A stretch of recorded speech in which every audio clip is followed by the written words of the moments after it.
Bismillah, Assalamualaikum warahmatullahi wabarakatuh. Anak-anakku kelas 2D yang soleha semuanya. Sekarang kita masuk subtema 4. Di situ ada pembelajaran 1 tentang cerita. Ya. Sekarang Ibu mau membacakan cerita lagi yang berjudul Asal Usul Kota Surabaya. Kalian dengarkan aja ya. Ibu cerita ya. Dahulu di lautan luas sering terjadi perkelahian antara ikan hiu, sura dan buaya. Mereka berkelahi hanya karena berebut mangsa. Keduanya sama-sama kuat, sama-sama tangkas, sama-sama cerdik, sama-sama ganas, dan sama-sama rakus. Sudah berkali-kali mereka berkelahi, namun belum pernah ada yang menang ataupun yang kalah. Akhirnya mereka mengadakan kesepakatan. Kata Sura begini, "Aku bosan terus-menerus berkelahi, buaya." Buaya menjawab, "Aku juga, Sura. Apa yang harus kita lakukan agar kita tidak berkelahi?" Sura menjawab lagi, "Untuk mencegah perkelahian di antara kita, sebaiknya kita membagi daerah kekuasaan menjadi 2. Aku berkuasa sepenuhnya di dalam air dan harus mencari mangsa di dalam air. Sedangkan kamu berkuasa di daratan dan mangsamu harus berada di daratan, sebagai batas antara daratan dan air. Kita tentukan batasnya, yaitu tempat yang dicapai oleh air laut pada waktu pasang surut." Akhirnya buaya menjawab, "Baik, aku setuju gagasanmu itu." Akhirnya dengan adanya pembagian wilayah kekuasaan, maka tidak ada lagi perkelahian antara Sura dan buaya. Keduanya telah sepakat untuk menghormati wilayah masing-masing.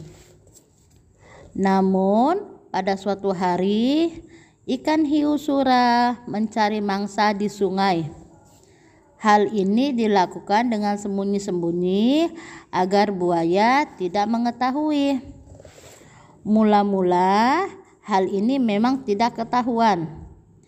Tetapi pada suatu hari buaya memergoki perbuatan ikan hiu Sura ini.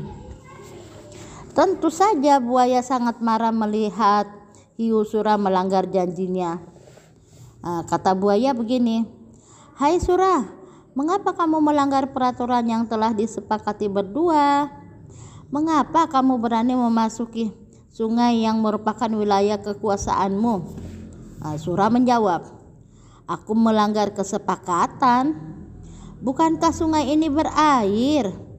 Bukankah aku sudah bilang bahwa aku adalah penguasa air?" Buaya menjawab lagi, "Apa? Sungai itu tempatnya di darat, sedangkan daerah kekuasaanmu di laut. Berarti sungai itu adalah daerah kekuasaanku." Sura menjawab lagi, "Tidak bisa. Aku tak pernah bilang kalau di air itu hanya air laut, tetapi ada juga air sungai." Buaya pun marah dan mengucapkan, "Kau sengaja mencari gara-gara, Sura."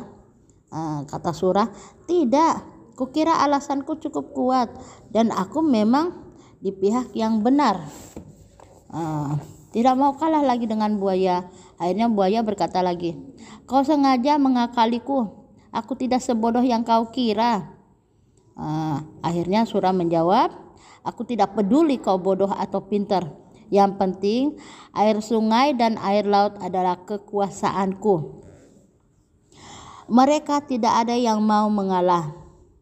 Maka pertempuran sengit antara ikan hiu Sura dan buaya terjadi lagi. Pertarungan kali ini semakin seru dan dahsyat. Buaya mendapat gigitan hiu sura di pangkal ekornya sebelah kanan. Selanjutnya, ekornya itu terpaksa selalu membengkok ke kiri. Sementara ikan sura juga tergigit ekornya hingga hampir putus. Lalu ikan sura kembali ke lautan. Buaya puas telah mempertahankan daerahnya. Pertarungan antara ikan hiu yang bernama sura dan buaya ini sangat berkesan di hati masyarakat Surabaya. Oleh karena itu, nama Surabaya selalu dikaitkan dengan peristiwa ini. Dari peristiwa inilah kemudian dibuat lambang kota Surabaya, yaitu gambar ikan sura dan buaya. Pesan moral yang bisa kita ambil dari cerita yang berjudul Asal Usul Surabaya adalah: yang pertama, masalah tidak dapat diselesaikan dengan perkelahian. Untuk itu perlunya musyawarah dan menerima dengan lapang dada. Apapun keputusannya harus kita terima dengan lapang dada. Yang kedua, kita jangan bersikap rakus karena bisa merugikan diri sendiri. Terakhir, mengingkari janji akan membawa dampak buruk bagi diri sendiri. Sekarang kita lanjut di halaman berikutnya ya. Sekarang kita masuk ke pembelajaran berikutnya, membentuk kelompok pada pecahan. Ingat ya, yang kita pelajari di kelas 2 itu cuman pecahan 1/2, 1/3, dan 1/4. Baru pengenalan aja. Kemarin gimana cara bacanya? 1 kue dibagi 2, 1 kue dibagi 3, 1 kue dibagi 4. Sekarang contoh soal yang lain. Jumlah pensil warna yang ada di kotak pensil ada 12 biji. Pertanyaannya, yang pertama, buatlah dalam bentuk 2 kelompok. Jadi kalau dibilang 2 kelompok berarti kita memakai 1/2. Kalau di sini dibilang 3 kelompok berarti kita pakai 1/3. 4 kelompok berarti 1/4. Berarti kalau dibilang 2 kelompok tadi 1/2 berarti 12 biji dibagi 2. Berarti kita kembali lagi ke tema yang dulu ya, tentang perkalian dan pembagian. Sekarang 2 dikali berapa? Kalau bagi kan kebalikan. 2 dikali berapa yang hasilnya 12. Coba kita hitung bareng-bareng ya. 2 kali 1 2, 2 kali 2 4, 2 kali 3 6, 2 kali 4 8, 2 kali 5 10, 2 kali 6 12. Berarti ada 6.